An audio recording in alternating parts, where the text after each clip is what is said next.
အဲ့လိုဝီယူတဲ့အတန်လေးကြာတော့ရွာအောင်လမ်းတာတော့ရွာမှာဟုတ်ပါရွာလဲဆိုအဲ့လိုဝီယူကြလေ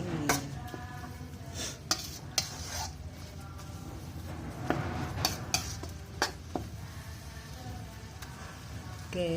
ပစုံကြော်လေးကိုလည်းပစုံလေးနဲ့ကြော်တာလေးကြက်ပြီးသမီးပြုတ်လေးနဲ့သမီးလေးနဲ့ခရမ်းသီးလေးဝင်လာတယ်ပြီးလေးဒီနေ့ညစာကတော့ဒီရပါ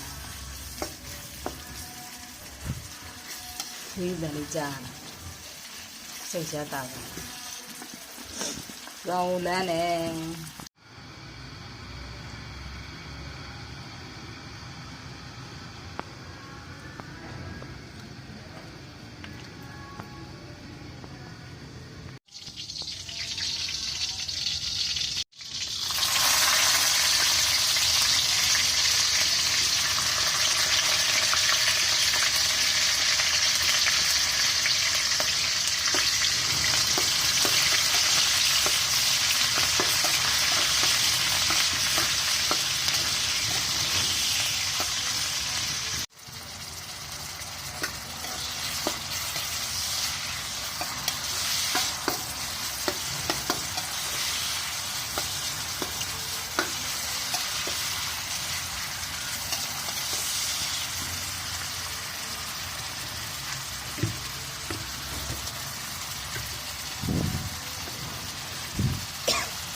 အဲ့လိုဝီယူတဲ့အတန်လေးကြာတော့ရွာအောင်လမ်းတာတော့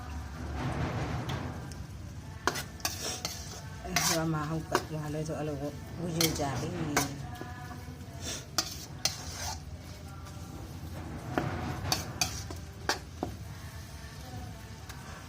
ကဲပစုံကြော်လေးကိုလည်းပစုံလေးနဲ့ကြော်တာလေးကြက်ပြီးသမီးပြုတ်လေးနဲ့သမီးလေးနဲ့ခရမ်းသီးလေးဝင်လာတယ်ပြီးလေးဒီနေ့ညစာကတော့ဒီရပါဒီတန်လေးကြားစိတ်ချတာပါရောင်းလန်းနေငေးဒီစိတ်လေးနဲ့ပစုံကြော်ဆက်ဆက်လေးကြားပါ